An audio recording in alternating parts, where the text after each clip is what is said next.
Hi, I'm Tom Durr. I'm in charge of sales for Soundcraft and Studer Live Sound digital consoles here in the United States. And today we're going to talk about the new Vi1, which is our newest product in the Vi range of consoles, which includes the Vi6, which is the flagship, the Vi4, and the Vi2. The Vi1 is a scaled-down version of essentially the same I/O structure as you got on the original Vi6. So it comes with 32 inputs on the back panel and 24 outputs on the back panel. Unlike the Vi6 and Vi4, the entire local rack that used to be a separate piece is now integrated into the console surface. So the console surface is self-contained. There is an optional stage box that can expand the surface and input structure to 64 in by 24 out. We've gone to a single touchscreen on the Vi1, essentially a large widescreen touchscreen rather than multiple screens which we've had on the Vi4 and Vi6. This has allowed us to cut the cost down. We've also changed the way we've done the embedding of the encoders on the screen, which again allows us to save cost yet still give some of the benefits of the larger Vistonic surface. In particular, we've input two rows of 16 encoders mounted above and below, sort of floating above the screen and mounted directly below the screen, which allows us to map out the unique Vistonics control onto those encoders.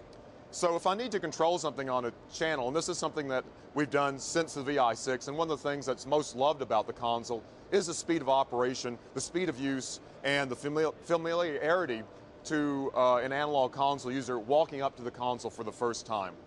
So the console works in a channel strip basis. In the case of the Vi1, you have 16 channel strips on the surface at once, and you have multiple banks to allow you to access up to 64 inputs. You also have 5 user programmable layers that allow you to program any 16 faders on the surface that you want to see. So you basically have 5 user views of 16 faders. So each input strip contains 6 touch-sensitive blocks. Each block you touch your finger with, and it maps out onto the encoders below it, making it very obvious about what you're reaching for, because when you reach for an encoder, the graphics behind it illustrate what you're reaching for and the value. So you don't have to look at a generic encoder on the surface and then look over to a screen to see what it's controlling. Where you look is where you control is sort of a common tagline we use at Studer and Soundcraft. And this is carried through on the Vi1. The Vi1 continues the feature set of the Vi4 and Vi6 by offering graphic EQs on every output. So we have a 30-band BSS graphic EQ on every output, which is accessed by selecting a master and then touching the graphic EQ, and it shows up on what were the master faders in eight frequencies at a time. We also provide 4 lexicon effects units. To get to those, one way to do it is hit Effects. The effects engines map out on the master screen. To control the effects engine, I touch it, and then it shows up onto the encoders for control. So very simple to use, very quick to use.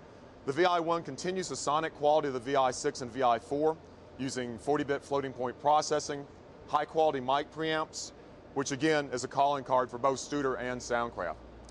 The Vi1 will be shipping in late May, early June.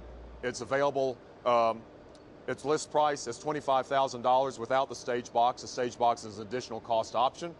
And you can find out more information at www.soundcraft.com. You can download an offline editor and a tutorial on either the VI or SI series of Soundcraft digital consoles.